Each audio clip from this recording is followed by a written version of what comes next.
ছাদে উঠে খারাপ হয়ে থাকা মন ভালো হয়ে গেল। চারদিকের আদুরে সবুজ প্রকৃতির দিকে তাকিয়ে থাকতে থাকতে আমার মনের মেঘগুলো ছিঁড়ে খুঁড়ে উড়ে গেল দূরে। আহা, প্রকৃতির চেয়ে সুন্দর কিছু কি আর আছে? আকাশের নীল যেন আরো গাঢ় এই গভীর দুপুরে। তার বুকে ভেসে থাকা গুচ্ছ গুচ্ছ সাদা মেঘেরা পায়রার মতো।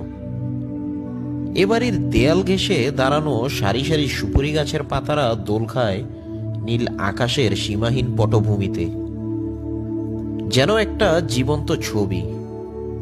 এরকম মুহূর্তে যাবতীয় জাগতিক দুঃখ ভুলে গিয়ে আকাশের দিকেই চেয়ে থাকি শুধু।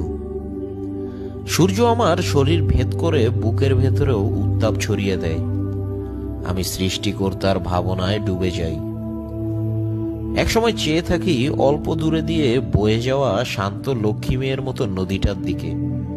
এই লক্ষ্মী মেয়ে নদীটাই বর্ষায় প্রচণ্ড অলক্ষ্মী হয়ে ওঠে, ভাসিয়ে নেয় গরিব দুঃখীদের ফসলের ক্ষেত, ঘর সংসার।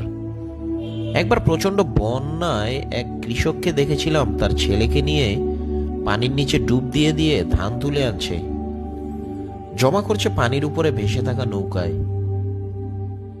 এসব ভাবতে ভাবতে